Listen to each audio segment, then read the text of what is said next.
Assalamualaikum warahmatullahi wabarakatuh. Bismillah, alhamdulillah, wassalatu wassalamu ala rasulillah wa ala alihi wa sahbihi wa man tabi'a hudah wa la hawla wa la quwwata illa billah, amma ba'd. Allahumma anfa'na bima 'allamtana wa 'allimna ma yanfa'una wa zidna ilma, amin ya rabbal alamin. Fadilatul muhtaramin, para alim, para ulama, para sepuh bini sepuh, hadirin hadirat jamaah Masjid Agung Kudus rahimakumullah wa radhiya ankum wa barakalakum. Marilah sebelum kita lanjutkan kajian dirasah Qur'aniyah tafsiriyah pada malam hari ini, kita terlebih dahulu untuk niat i'tikaf bersama-sama. Bismillahirrahmanirrahim. Nawaitul i'tikafa fi hadzal masjidi sunnatan lillahi ta'ala. Bismillahirrahmanirrahim. Qala Allah Ta'ala fa illam taf'alu wa lan taf'alu. Fa illam taf'alu mongko lamun ora bisa nglakoni sapa sira kabeh. Wa lan taf'alu lan ora bakal bisa nglakoni sapa sira kabeh, fattaqu mongko wedya sapa sira kabeh annara ing neraka. Allati kang waquduha utawi bahan bakarin allati annasu iku menusa, urip-uripe allati annasu iku menusa, wal hijaratu lan watu-watuan, uiddat den cawesake apa allati utawa nar lil kafirina kanggo wong-wong kafir kabeh. Kita harus mengulas sedikit ayat sebelumnya, yaitu qauluhu ta'ala wa in kuntum fi raibim mimma nazzalna ala abdina ila akhiril ayat. Bahwasanya Allah Subhanahu wa taala menantang orang-orang yang meragukan akan kebenaran Al-Qur'an, orang-orang yang meragukan akan kebenaran Nabi Muhammad sallallahu alaihi wasallam. Caranya dengan apa? Fa'tu bi suratin, datangkanlah satu surat yang isinya, balaghahnya, sastranya, kualitasnya sama dengan Al-Quranul Karim. Tantangan ini bukan hanya di zaman Kanjeng Nabi tok, tapi berlaku ila akhiriz zaman, berlaku kepada semua orang yang berani atau menantang isinya Al-Quran. Maka dawuhnya Allah, fa'tu bi suratin min mithlih, datangkanlah satu surat saja yang kualitasnya sama dengan apa yang dibawa oleh Nabi Muhammad sallallahu alaihi wasallam. Bahkan tafsiran lain, fa'tu bi suratin min mithli, datangkanlah satu surat dari orang yang kualitasnya, speknya sama seperti Kanjeng Nabi. Apa speknya Kanjeng Nabi? Kita akan terangkan kemarin bahwasanya Kanjeng Nabi itu adalah orang yang ummi, enggak bisa baca, nggak bisa nulis, orang yatim, nggak pernah belajar, nggak pernah berguru, nggak pernah mondok, tapi tiba-tiba diberi keistimewaan Allah Subhanahu wa taala untuk bisa mengucapkan ayat-ayat ilahi yang membuat akal itu menjadi terbingung-bingung. Lah, datangkan, ada nggak orang yang seperti Muhammad ini di antara kalian? Kalau ada, ya monggo. Nah, gitu. Wad'u syuhada'akum, kalau kurang puas, kalau kalian merasa lemah, panggil semua bala bantuanmu, Tuhanmu, dari bangsa manusia, bangsa jin, datangkan semua.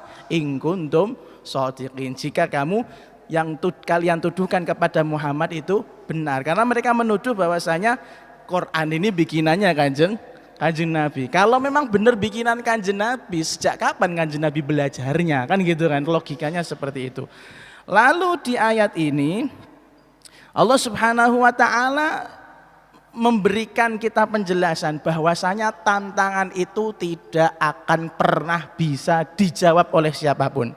Maka kata Allah, fa illam taf'alu ila akhiril ayah, jika kamu tidak mampu membuat surat, walan taf'alu, dan pasti kamu tidak akan mampu membuatnya, fattaqun nar, takutlah kalian pada api neraka, allati waquduhan nasu wal hijarah, yang mana neraka tersebut bahan bakarnya itu adalah manusia dan batu-batu.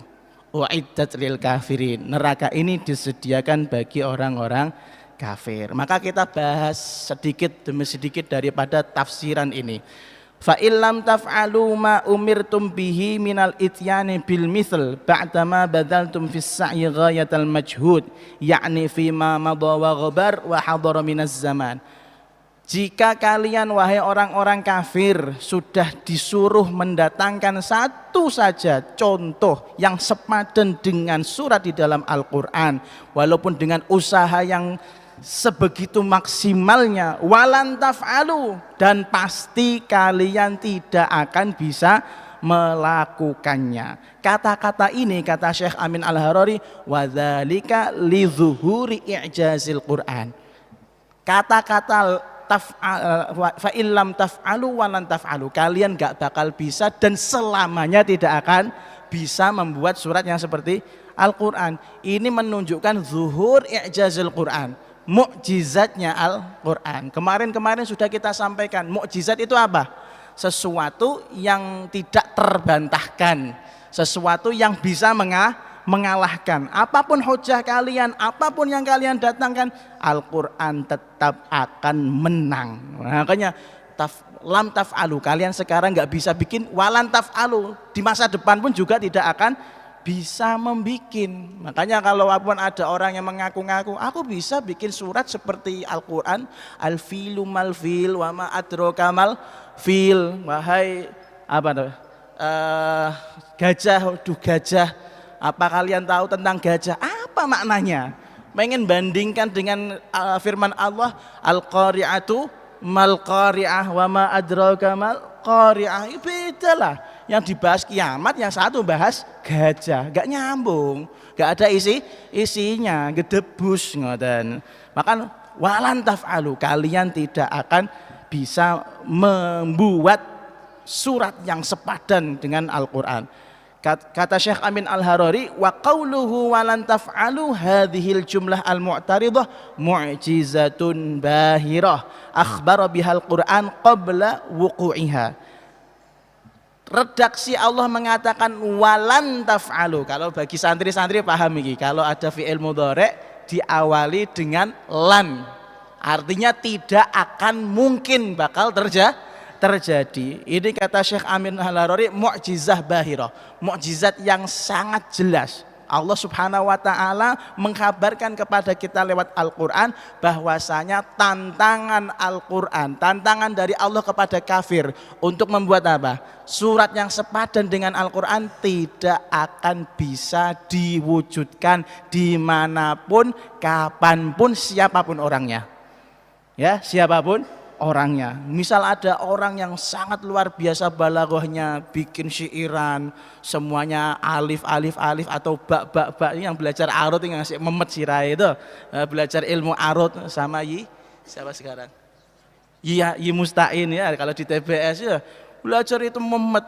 Kalau sampai Anda semahir itu, wah tidak akan bisa mengalahkan daripada indahnya balaghahnya, sastranya, isinya Al-Quran. Dan ini sudah ditegaskan oleh Allah dengan dawuhnya walan taf'alu, tidak akan bisa. Maka di sini dikatakan falam taqa al mu'aradah min ahadin minal kafarah fi ayyamin nubuwah wa fi ma ba'daha ilal an. Maka perlawanan atau tantangan ini tidak akan pernah bisa dijawab baik orang-orang kafir di zamannya Kanjeng Nabi atau zaman yang akan datang, bahkan saat ini tidak akan bisa dijawab.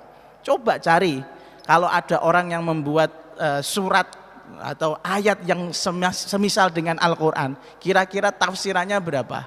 Kalau bikin tafsir aja, kalau Quran kan enggak, ini aja baru diocai satu bagian saja sudah berbusa-busa ngomongnya, ya, sudah berjilid-jilid. Bahkan kitab yang kita pakai, kitab Hadaiqur Rauhi war Raihan, karangan guru kita yaitu Syekh Muhammad Amin Al-Harari. Nah, beliau ini kan salah satu mufassir muhaddis. Itu pun beliau bikin kitab ini sampai 32 jilid.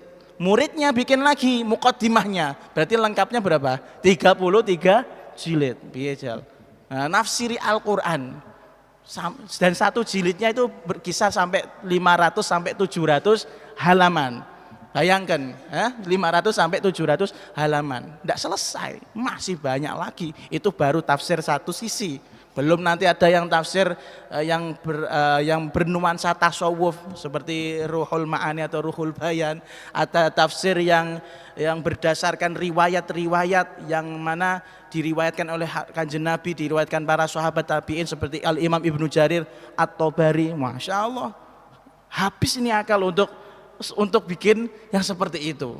Nah, kalau ada orang ngaku puisi saya lebih indah dari Al-Quran, puisi apa sih paling? Puisi apa sih paling? Nggak ada pahalanya, disusai juga nggak ada nilai positifnya. Kalau Al-Quran, Masya Allah, Anda memahami satu huruf saja, pahalanya bisa 10 minimal. Ya minimal 10 ila ayyasha Allah, sampai Allah menginginkan berapa kalkulasi dari pahala yang akan kita terima. Berdasarkan nggak ikhlasan lah. Kalau orang bikin puisi, apalagi puisi cinta kepada Laila, Majnun dan lain-lain, nggak ada manfaatnya itu, nggak ada manfaatnya. Untuk mempelajari sastra mungkin ada, tapi nilai pahala enggak. Kecuali kalau belajar itu demi untuk memperdalam ilmu yang ada di dalam Al-Quran, enggak masalah. Nah, itu ada pahalanya. Maka kata Allah, kalau memang nggak bisa ngelawan, nggak bisa bikin Al-Quran yang sama atau satu surat yang sama dengan yang ada di Al-Quran, fattaqun nar, maka takutlah kalian dengan neraka. Caranya bagaimana untuk takut neraka? Bil imani billah wa malaikatih wa kutubih wa rusulih wal qiyami bi faraidih wajtina bimanahihi. Caranya takut dengan neraka adalah bukan hanya sekedar takut, wah aku di mlebu neraka rek wis pokoke mau ning neraka seksa-seksa tok. Buktikan. Cara membuktikannya bil iman dengan Allah, percaya dengan adanya malaikat, percaya dengan kitab-kitab yang diturunkan Allah kepada para nabi, khususnya Al-Qur'an. Wedi neraka tapi kok muni Al-Quran ini kemungkinan dibikin oleh Muhammad, lah ya nggak bakal masuk surga toh ya, malah masuk neraka. Salah jalur kamu. Kalau kamu nggak percaya sama Kanjeng Nabi, nggak percaya sama Quran, jelas jalurmu neraka sudah. Karena syaratnya ittaqun nar, takut neraka itu harus iman salah satunya kepada kitab-kitab atau wahyu-wahyu yang diturunkan Allah kepada para nabi. Nah, terus warusulih, dan iman kepada utusan-utusannya Allah, semuanya itu nabi seperti Nabi Isa, Nabi Musa, min Adam sampai Kanjeng Nabi, itu semua nabi yang pernah diutus oleh Allah. Sampai Anda punya kerentek, ndak iya no, lah hati-hati. Nah, ini berarti fadkhulun nar, berarti ya masuklah neraka. Masa enggak percaya sama Nabi Adam? Kalau dikatakan sekarang apa, ada temuan ilmiah bahwasanya manusia ini adalah keturunan dari Pithecanthropus erectus meletus, misalnya, nggak percaya dengan Nabi Adam, wah hati-hati. Apalagi mengatakan, oh Nabi Adam itu kera, astagfirullahaladzim, fadkhulun nar, itu jelas ya, fadkhulun nar. Percaya beliau itu adalah Nabi gitu. Wal qiyami bi faraidihi, dan laksanakan apa yang diwajibkan oleh Allah. Perhatikan, di sini tidak menggunakan diksi wan nawafil, yang sunah-sunah enggak. Tapi yang penting apa? Al-qiyam bi faraidih. Lakukan dulu yang wajib-wajib, enggak usah muluk-muluk pengen jadi wali, enggak usah. Lakukan sholat 5 waktu berjamaah, lakukan apa yang difardukan oleh Allah Subhanahu wa taala, Jumatan, mangkat gaji ya. Masya Allah. Kalau kita ini orang-orang Indonesia kayaknya ya, orang Indonesia itu kalau berangkat Jumatan, kalau belum khotib ya khutbah atau bahkan belum khotib mau sholat itu kayaknya belum datang. Apalagi yang rumahnya deket, santai, khotib ini lama ini, Jumat lagi nah suwi iki mesti suwi iki mesti mangkat keri ijek untuk soft mantap ini ijek untuk soft. Coba kita buka di dalam kitab Ihya-nya Al-Imam Al-Ghazali, Masya Allah, sholat Jumatan itu kayak hari raya. Dikatakan bahwasanya sholat Jumatannya orang salafus soleh, mereka menyiapkannya tuh dari malam seperti ini. Ba'da maghrib sudah siap, wah bukrah godan besok ini hari Jumat, wah, harus saya persiapkan sebaik-baiknya. Maka jangan aneh, jam 3 fajar jalan-jalan menuju ke masjid itu full di zamannya Imam Ghazali. Kalau sekarang sepi. Saat masjid-masjidnya juga ikut sepi, bahkan marbotnya belum belum bangun. Kang lapor rene gasik men arep Jumatan. Lu lagi jam 5 subuh. Lagi jam 5 subuh malah aneh. Tapi di zamannya Imam Ghazali dikatakan bahwasanya orang yang berangkat Jumatan itu dari subuh. Jadi kalau Anda mengatakan tenang jam 10 itu ganjarannya onto. Enggak. Ganjaran orang berangkat Jumatan onto itu yang tadi jam 3 fajar ya. Jam 10 sekarang kan gasik toh. Mangkat Jumatan. Enggak, dapat apa itu? Dapat telur ayam ya. Ya Allah. Bon. Kemudian setiap al-qiyam al-fi faraidih, melaksanakan kewajiban, jangan lupa wajtina bimanahihi. Tinggalkan semua yang dilarang. Jadi kita taat kepada Allah itu gampang. Laksanakan yang wajib, tinggalkan yang haram. Sudah. Sunnah-sunnah Gus. Ya kalau kamu pengen mendekat, tidak merasa cukup dengan kewajiban, mendekat lagi dengan melakukan kesunahan. Lah intinya, Syekh Amin Al-Harari mengkhulasahkan ayat ini. Fa illam ta'tul an bi suratin min mithlil munazzal ala Muhammad li ajzikum anha walan taqdiru ala an ta'tu bi mithlihi fil mustaqbal li tahaqquqi ajzikum al-an faj'alu li anfusikum wiqayatan wa sitran minan nar bi tasdiqi hadzal Qur'an wa man jaa'a bihi. Wahai manusia yang nentang Al-Quran, wahai manusia yang tidak percaya dengan isinya Al-Quran, kalian kan sudah tahu spek diri kalian itu gak bakal bisa bikin satu surat atau bikin satu ayat yang persis kualitasnya sama dengan Al-Quran, dan itu tidak akan bakal mungkin terjadi. Bahkan misalnya kalian merekayasa, carikan pasangan yang pinter, cerdas, luar biasa, biar mendapatkan keturunan yang pinter, setelah itu genetiknya menurun akan menjadi orang cerdas. Gak bakal bisa direkayasa seperti itu, karena selalu siapapun orangnya, mau sepinter apapun orangnya, itu pasti tidak akan bisa menulis atau membuat satu surat yang sama dengan isinya Al-Quran. Kalau sudah tahu, sudah kalah dari awal, faj'alu li anfusikum wiqayatan wasitran minan nar. Ya sudah, jangan macem-macem, bikinlah kamu itu perisai, jangan sampai masuk neraka. Wis ngerti kalah kok malah jarak, pokoknya terus. Wah, ini namanya TOLOL ya. Jangan sampai aneh-aneh, sudah nggak bisa malah nerjang, itu namanya bunuh diri. Bikinlah kamu ini sebuah perisai, jangan sampai masuk neraka. Caranya bitasdiqil Quran, mempercayai isinya Al-Quran, wa man jaa bihi, dan orang yang membawa Al-Quran gitu.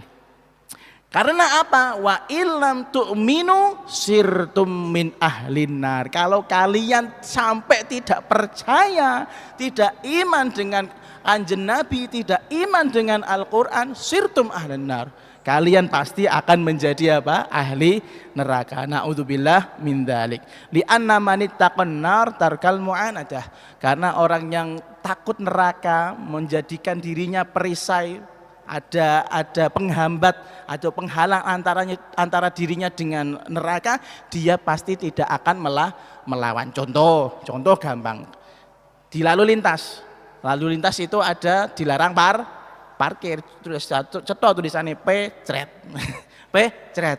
Jelas apa? Nggak boleh parkir. Itu kalau kamu nggak mau ditilang Pak Polisi, ya jangan parkir di situ, gitu loh. Sudah ada rambu-rambunya, itu aja kamu bisa kok. Kenapa lebih takut polisi daripada takut Allah Subhanahu wa Ta'ala? Jawabannya kayak mana? Polisi kan ketok Gus, nilang kudu ngeki duit, ngapunten ya. Gusti Allah kan santuy. Ghafurun Rahim. Ojo ngono sing dienggo dalile ya. Jangan sampai menggunakan dalil-dalil yang seperti itu. Lalu kemudian ada pembahasan menarik. Al-Imam Qadhi Iyad mengatakan lima urrifan nar huna wa nakkaraha fi suratit tahrim. Kalau di dalam surat Al-Baqarah ini kata Allah fattaqun nar, ada alnya, ma'rifat. Sementara di surah At-Tahrim qu anfusakum wa ahlikum naro, tidak ada al-ma'rifat. Ini ngomong masalah gramatikal Arab. Bedanya apa? Sampai dibahas detail. Kalau santri harus tahu bedanya apa. Di sini fattaqun nar, narnya ada alnya di depan. Sementara di surat At-Tahrim qu anfusakum wa ahlikum naron. Naron itu nakirah apa ma'rifat? Nakirah. Apa bedanya? Di sini dikatakan li'annal khitab fi hadhihi surah ma'al munafiqin wa hum fi asfalin nar al muhitah bihim fa'urifat bilamil istighraq awil ahdi dhihni wal khitab fi suratit tahrim ma'al mu'minin walladzina yu'adzabuna min usatihim binnar yakunun fi juz'in min a'laha fanasaba tankiruha litaqliliha. Ketahuilah bahwasanya ayat yang ada di sini an-nar, neraka di sini itu yang diajak bicara jelas, yaitu orang-orang munafik. Enggak ada orang mukmin di situ. Orang mukmin enggak diajak bicara masalah ini, yaitu orang-orang munafik, orang-orang yang enggak percaya dengan isinya Al-Qur'an. Beda kalau di surat At-Tahrim. Dikatakan wa ahlikum naro, qu anfusakum wa ahlikum naro, dibikin nakirah. Kenapa? Karena di situ juga khitabnya bukan ke munafik tok, bahkan kita yang mukmin juga kena itu. Jagalah dirimu dan keluargamu dari neraka. Kata-kata ini, kalimat ini itu bukan hanya ditujukan orang ke munafik tok, enggak, tapi kita juga yang mukmin, karena kita menyadari bahwasanya di antara kita ada yang bermaksiat. Makanya beda di situ, ya, di situ perbedaannya, pun. Lalu kemudian faidah taqdimun nas alal hijarah. Kenapa Allah Subhanahu wa taala ngendikan wa allati waquduhan nas wal hijarah, yang mana neraka tersebut bahan bakarnya dari apa? Manusia dan batu. Kok enggak batu dulu? Manusia kok iso diobong piye? Kan ngoten. Pertanyaannya, kenapa didahulukan kata manusianya, mengakhirkan kata batunya? Di sini dijawab yang pertama, li'annahum al-uqala alladzina yudrikuna al-alam wal mu'adzabun. Karena neraka itu tujuannya untuk menyiksa manusia, untuk menyiksa hamba-hamba Allah yang maksiat. Yang merasakan sakit siapa nanti di neraka? Apakah batu? Enggak, yang merasakan sakit manusia. Maka disebut lebih dahulu. Itu alasan yang pertama. Atau yang kedua, likaunihim aktsara iqadin linnar minal jamad lima fihi minal juludi wal luhumi wasyuhum wal idham wasyuur.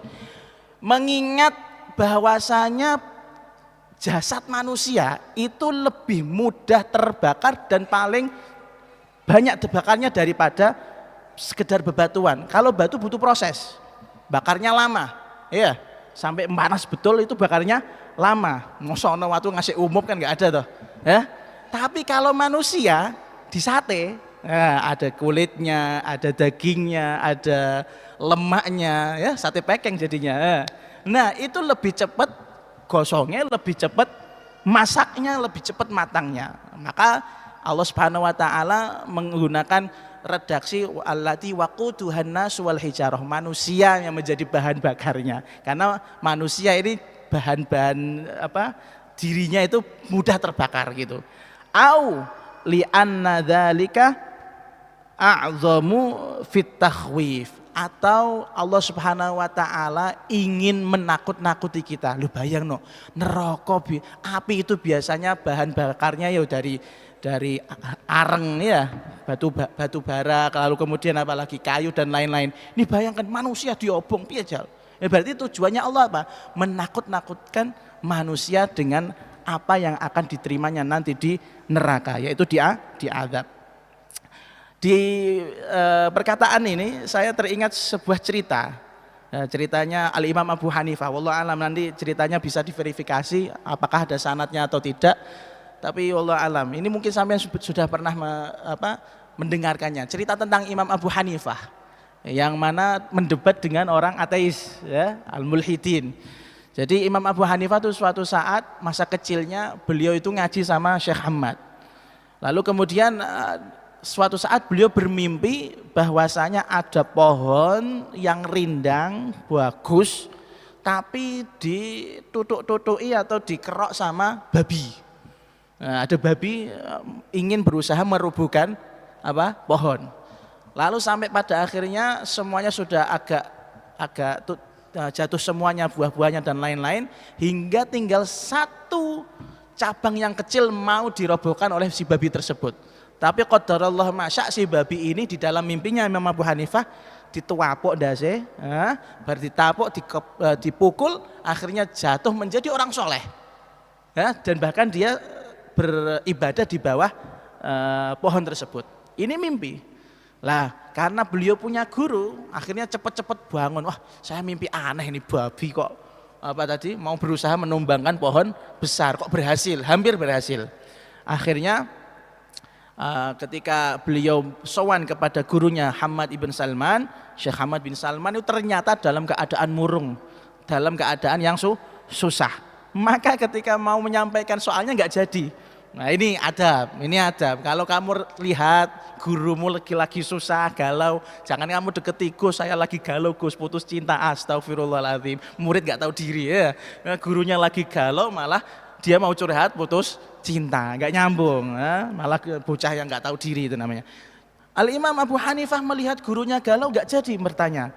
Bahkan beliau menanyakan, "Madza hadatsa ya syaikhi fa ana araka mahmuman." Wahai guruku yang mulia, apa yang terjadi dengan panjenengan saat ini? Saya melihat Anda sedang galau, gundah.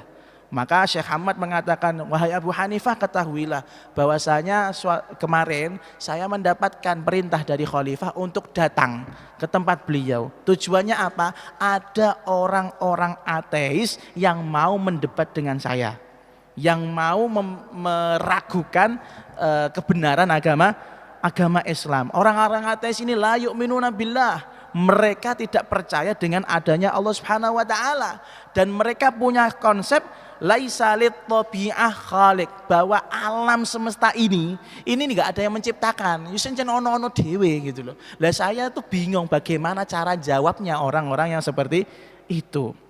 Maka Imam Abu Hanifah ngendikan, "Ya Syekhi da'ni adhhab, ana makanuk limujadalatim." Syekh, guru, tenang. Tolong izinkan saya yang datang sana. Tolong izinkan saya untuk menggantikan posisi panjenengan di tempatnya khalifah untuk mendebat orang-orang yang ateis. Kalau saya menang, maka termindset di orang, loh, muridnya aja bisa ngalahkan apalagi gurunya. Kalaupun saya kalah, ya tenang guru, karena saya anak kecil, belum 12 tahun sudah berani debat, itu sudah luar biasa. Itu sudah luar biasa. Jadi jenengan nggak usah ikut turun tangan. Wah, akhirnya kata gurunya beliau yaitu Imam Hamad bin Salman, idhab ala barakatillah. Ya sudah, dengan berkahnya Allah pergilah kamu untuk menggantikan posisiku. Lalu kemudian setelah itu Imam Abu Hanifah, si kecil Abu Hanifah ini masuk ke ruangan khalifah besar sekali. Di situ sudah banyak orang yang menunggu perdebatan hebat antara orang ateis melawan Syekh Hamad bin Salman. Ternyata yang datang anak kecil, assalamualaikum gitu kan. Kira-kira salamnya anak kecil dijawab enggak apa enggak? Ya dikira main-main kan. Yang jawab cuma khalifah. Dan khalifah tahu, waalaikumsalam, wahai anak kecil, kenapa yang datang malah kamu? Iya, saya disuruh guru saya, Syekh Hamad, untuk datang ke sini menggantikan posisi beliau. Lah, kenapa beliau nggak datang sendiri? Kata beliau, cukup saya aja yang melawan orang-orang ateis tersebut. Oh gitu. Iya, begitu. Ya sudah, ayo kita mulai pertandingan. Wah, pertandingan apa tadi? Debat antara beliau melawan siapa? Orang-orang ateis. Orang-orang ateis akhirnya bertanya sama Imam Abu Hanifah. Ngeremeh ke, ya Aba Hanifah, limadza lam yahdur syaikhuk alaysa ladaihi minal ilmil katsir liyuhajijuna. Wahai Abu Hanifah, cah cilik, kowe kepiye? Bagaimana gurumu yang sepuh yang alim itu enggak datang? Kan ilmunya banyak tuh, cukup untuk mendebat kami. Mosok ngirim anak kecil seperti kamu, apa takut sama kami gitu? Apa takut sama kami? Maka jawaban Syekh Al-Imam Abu Hanifah pinter. Inna syaikhi huwa syajaratun tuthmiru ilman, walakinnakum lastum ahlan li an tajlisu ma'a Syekhi Hamad bin Salman. Ketahuilah, guru itu sangat-sangat mulia, karena beliau itu ibarat pohon, banyak sekali ilmu atau buah yang keluar dari beliau. Sementara kalian itu bukan ahli ilmu, gak pantas kumpul sama beliau, gak pantas ngobrol sama beliau, apalagi debat sama beliau. Sama aku aja anak kecil muridnya, Akhirnya mulailah perdebatan tersebut. Lalu kemudian pertanyaan pertama dari si ateis mengatakan gini, ya Aba Hanifah, hal ra'aita rabbak? Wahai Abu Hanifah, apakah kamu pernah melihat Tuhanmu yang kamu sembah setiap hari, setiap sholat itu? Pernah lihat gak wujudnya seperti apa? Jawab Abu Hanifah, subhanahu rabbi la tudrikuhul absar wa huwa yudrikul absar. Maha suci Tuhanku, Allah itu tidak bisa dilihat dengan mata manusia biasa di dunia ini. Tapi Allah bisa melihat semua perilaku makhluknya. Alias kalau kita ahli sunnah wal jamaah meyakini bahwasanya saat ini mata dunia kita mahrum, masih mahjub, belum bisa melihat zatullah, belum bisa melihat sosoknya Allah. Tapi nanti di akhirat wujuhun yauma idzin nadhirah ila rabbiha nadhirah. Allah, semoga kita bisa melihat Allah. Nanti di akhirat wajahnya orang-orang mukmin bercahaya. Kenapa? Ila rabbiha nadhirah. Kepada Allah mereka bisa melihat. Itu nanti di akhirat. Kalau di dunia tidak bisa. Lah, orang ateis jawab, nahnu la nu'minu bimithli hadzal kalam. Ngomong kayak ngene iku kami enggak percaya. Jangan seperti itulah. Yang sesuai dengan ilmu kami, yaitu bahwasanya alam tercipta begitu saja, sesuai sains. Kalau bahasa sekarang, sesuai ilmu sains, harus ilmiah. Kalau enggak ilmiah kami enggak mau. Fa'tilana bimithal minat tabi'ah. Kalau gitu datangkan satu contoh yang relevan daripada yang ada di sekitar kita, yang bisa masuk akal. Maka kata Imam Abu Hanifah, beliau tanya kembali, yes, kalau kamu memang mau minta seperti itu, saya tanya, kamu pernah nggak lihat orang sekarat mau mati? Iya tahu. Kalau sekarat, kalau mati terus yang keluar apanya? Kalau ada orang mau mati kemudian mati, yang keluar apanya? Kalau mati itu keluar apanya? Ya rohnya. Rohnya, nyawanya hilang, nyawanya pergi. Apa kamu pernah lihat roh? Apa kamu pernah lihat keluarnya nyawa itu dari mana? Dari dubur apa dari kubul kan gitu kan? Dari tangan apa dari mulut? Enggak pernah kan? Enggak pernah. Lah iya, itu roh, itu ciptaannya Allah Subhanahu wa taala. Yang diciptakan aja kamu enggak tahu, apalagi yang menciptakan. 1-0. Oke. Ya, kami terima konsepmu. Lalu kemudian ada lagi pertanyaan kedua. Ya Abu Hanifah, fi ayyi ittijahin yattajihu rabbuk? Hai Abu Hanifah, sekarang Tuhanmu itu madhep kemana? Tuhanmu madhep kemana? Yakni Allah. Kata Imam Abu Hanifah mensitir daripada ayat Al-Quran, Ainama tuwallu fathamma wajhullah. Dimanapun kamu menghadap, kamu akan menemukan Allah Subhanahu wa ta'ala. Alias luasnya rahmatnya Allah itu di mana? Di mana-mana. Kata mereka, nahnu la nu'min bimithli hadzal kalam. Kita enggak percaya dengan omongan itu, apalagi itu Quran kan? Kami sangat-sangat tidak percaya dengan Al-Quran. Tolong datangkan contoh yang relevan dengan ilmu kami. Kata beliau, ya sudah, kalau kalian berada di dalam sebuah ruangan, gelap enggak ada apa-apa. Lalu kemudian kalian hidupkan lampu. Kira-kira lampu itu madhep kemana? Cahaya lampu tersebut itu madhepnya kemana? Ke kamu apa ke seluruh ruangan?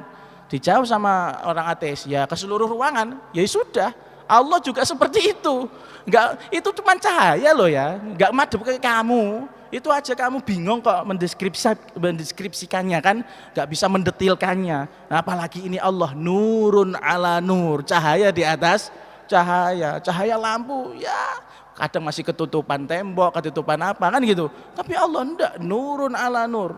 Apapun yang ada di hadapannya semuanya sirna. Kan gitu. Ini Allah. Ya sudah, 2-0. Ada pertanyaan terakhir ini. Kata Allah, bentar.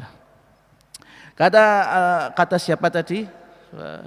Kata si ateis. Kata si ateis, dia bertanya kepada Al-Imam Abu Hanifah, taquluna fi dinikum innal jan qad khuliqa minan nar, fa kaifa yu'adzibuhu Allahu finnar. Kalian orang-orang muslim, orang-orang mukmin percaya bahwasanya jin itu terbuat dari api. Lah terus kalau jin ini maksiat masuk neraka, itu kan sama-sama api. Kan berarti adem ayem wae kan gitu kan, enggak kena azab. Akhirnya Al-Imam Abu Hanifah cerdik. Inna hadzal su'al yahtaju ila wasilati idahin minat tabi'ah. Ini pertanyaan butuh alat peraga, butuh dipraktekkan untuk menjawabnya. Terus akhirnya Imam Abu Hanifah mengambil debu atau mengambil tanah, terus diwantem no dase duak gitu, sampai moncrot katanya, sampai berdarah-darah. Sampai akhirnya Khalifah bertanya, Khalifah bukan orang-orang yang ateis. Mata taf'alni Abu Hanifah? Weh, se. Kon jawab kok malah ngeprok wong. Terus Imam Abu Hanifah mengatakan, ya Khalifah inna hadza li mujarrad mithal lil idah. Khalifah wahai Amirul Mukminin, kan saya hanya memperagakan.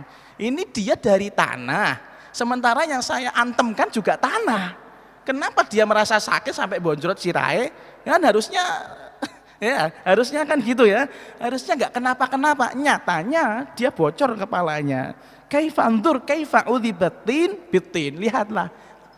Sama-sama dari tanah, kena sakit gara-gara kena tanah. Ya sama berarti di akhirat jin juga akan merasa panas, akan merasa tersiksa. Nah ini apa namanya, nyambungnya dengan allati waqutuhan nasu wal hijarah. Kita kalau memang apa namanya manusia gampang mudah terbakar, tapi kalau jin, kalau dengan logika tadi, jin itu dari api, sementara neraka itu juga dari api, ya ternyata ya kena juga sakit pun.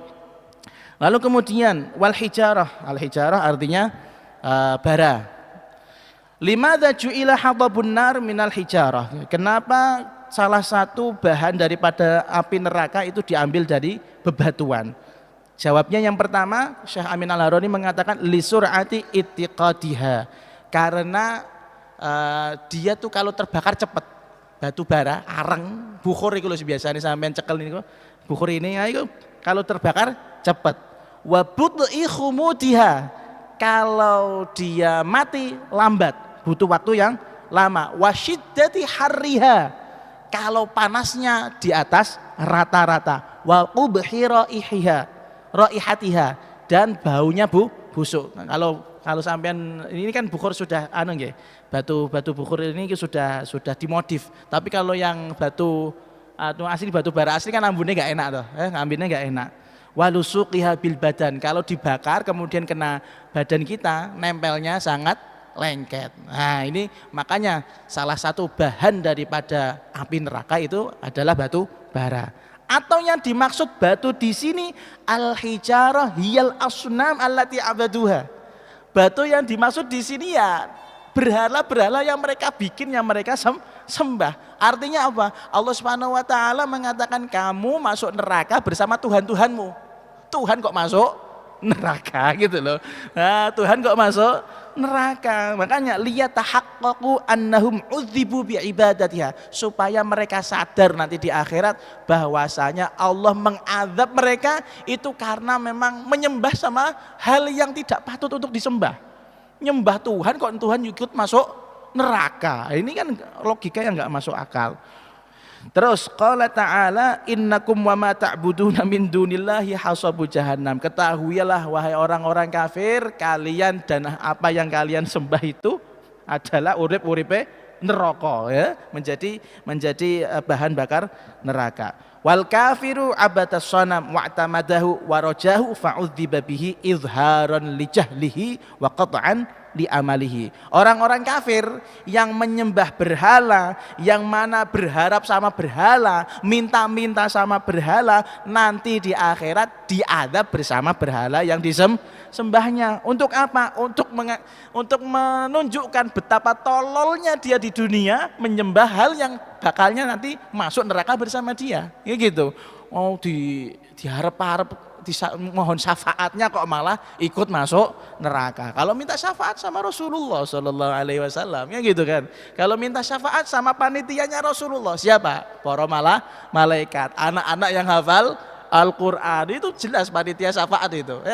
Kan nanti di akhirat Kanjeng Nabi punya syafaatul uzma. Nanti panitianya siapa? Saya kalau bahasa saya panitia. Ada al-ulama, para ulama mempunyai hak untuk apa? Mensyafaati. Ada anak yang hafal Al-Quran, bisa mensyafaati keluarganya 7 orang dan lain-lain. Apalagi kalau Anda dekat dengan malaikat Jibril, syafaat blogo niku ya. Apalagi dengan malaikat Israel bukan syafaat, mati kalau itu ya. Wan ka'atba'il qurban fi nari yashabun. Fa in qulta anarul jahimi kulluha tuqadu bin nasi wal hijara am hiya niranun syatta minha narun bihadhihi sifah. Kalau kalian tanya, ini kata Syekh Amin Al-Harori, kalau kalian bertanya apakah neraka itu isinya cuman manusia sama bebatuan tok yang tadi diceritakan di Al-Quran, kata beliau enggak, narun syatta, bermacam-macam, salah satunya ada neraka yang sifatnya seperti ini. Nah, jadi bahkan di dalam kitab Fafiru ilallah, kalau saya pernah merekomendasikan teman-teman ya tentang akhir zaman, monster-monster itu ada semua di situ. Cerita-ceritanya Dajjal, Ya'juj Ma'juj, ya silakan dicari kitab itu berbahasa Pegon. Saya pernah baca bahwasanya salah satu neraka itu bukan karena panasnya tok, bukan karena api, tapi karena gelapnya yang luar biasa sehingga menjadikan semuanya panik di dalam itu. Nah, itu juga salah satu bentuk neraka. Kalau sampean pengen tahu logika yang paling gampang, orang kalau diitik-itik terus itu kesiksa apa enggak kira-kira? Ya mungkin aja ada neraka yang model seperti itu ya, diitik-itik sampai mati ya wallah. Ya, intinya neraka itu macam-macam. Tergantung Allah Subhanahu wa taala mengadabnya. Ada orang yang disetrika. Ya, disetrika dengan amal-amal jeleknya, kemudian menjadi setrika yang besar, akhirnya dinyos balik meneh, terus nyos meneh kan gitu ya. Ada juga orang yang Masya Allah, orang yang sholatnya angger-anggeran, ketika sholatnya tidak sesuai aturan, kemudian nanti sholat ini akan dirubah oleh Allah semacam menjadi selepet. Tahu selepet ya? Sarung diuntel-untel, diselepet norai ini, jeprak. Jangan bayangkan kayak sampean sama selepet dengan teman itu biasa, ada guyon ini, sekso ini, azab ini, diselepet bendal sirahe, ya, diselepet bendal tangannya, ya, itu siksa. Jadi sholatnya menjadi siksaan dan lain-lain. Berarti bermacam-macam. Jadi naudzubillah min dzalik. Pun wala'alla likuffaril jin wali syayatihim naron wa qudha syayatin. Kata Syekh Amin Al-Harori, kalau tadi dikatakan nerakanya manusia itu bahan isi bakarnya adalah manusia, kalau setan mungkin juga sama, bahan bakarnya juga ada neraka yang khusus setan gitu ya, sesuai dengan jenisnya masing-masing gitu. Pun uiddat lil kafirin, neraka tersebut lil kafirin disiapkan untuk orang-orang kafir. Siapa itu? Yang tidak percaya dengan apa yang Allah turunkan kepada Nabi Muhammad, tidak percaya dengan apa yang disampaikan oleh Kanjeng Nabi Muhammad, bahkan tidak percaya dengan Nabi Muhammad. Nah, di sini ada salah satu akidah, wa fihi dalalah ala anna an-nar makhluqah maujudah al-an. Kata Syekh Amin Al-Harori, kalau kalian tanya neraka itu sekarang sudah ada apa enggak? Surga itu sudah ada apa belum? Kata Syekh Amin Al-Harori, sekarang neraka sudah ada. Neraka sudah ada, tinggal isinya aja. Begitu juga surga sudah ada, tinggal isinya saja. Mugi-mugi kita semua orang yang kembali ke negara asal kita, surga. Karena Nabi Adam dari surga. Jangan sampai tersesat masuk neraka. Na'udzubillah min dzalik. Bon. Dalalah ala anal kafirin humul maqsud bi khalaqiha asala wallahu a'lamu bis-shawab. Tsumma qala wa basyiril ladzina amanu wa 'amilus shalihat. Bismillahirrahmanirrahim. Alhamdulillahirabbil alamin. Allahumma shalli wa sallim ala sayyidina Muhammad wa ala alihi washabihi ajma'in. Rabbana anfa'na bima 'allamtana, rabbi 'allimna alladhi yanfa'una, rabbi faqihna wa faqih ahlana wa qarabatin lana fi dinina ma'a ahli al-qutri untha wa dzakar, rabbi waffiqna wa waffiqhum lima tartadi qawlan wa fi'lan karama warzuqil kulla halalan da'ima wa akhilna atqiya علماء نقضى بالخير ونكفى كل شر ربنا واصلح لنا كل الشؤون وأقر بالرضا منك العيون واقض عنا ربنا كل الديون قبل أن تأتينا رسل المنون واغفر استر أنت أكرم من ستر وصلاة الله تغشى المصطفى من الحق دعانا والوفاء بكتاب فيه للناس شفاء وعلى الآل الكرام الشرفاء وعلى الصحب المصابيح الغرر اللهم اهدنا بهداك واجعلنا ممن يسارع في رضاك ولا تولنا وليا سواك ولا تجعلنا ممن خالف أمرك وعصاك وحسبنا الله ونعم الوكيل ولا حول ولا قوة إلا بالله العلي العظيم يا ربنا اعترفنا بأننا قد عرفنا وأننا أسرفنا على لظى أشرفنا فاتب علينا توبة تغسل لكل حوبة استر لنا العورات وآمن الروعات واغفر لوالدينا ربي ومولودينا والآل والإخوان سائر الخلان وكل ذي محبة أو جيرة أو صحبة والمسلمين آمين ربي اسمع فضلا وجودا منا لا باكتساب منا بالمصطفى الرسول نحظى بكل سول صلى وسلم ربي عليه عد الحب آله وصحبه عدد طش الصحب والحمد لله في البدء والتناهي الحمد لله في البدء والتناهي وصلى الله على سيدنا محمد وآله وصحبه وسلم والحمد لله رب العالمين ثم السلام عليكم ورحمة الله وبركاته.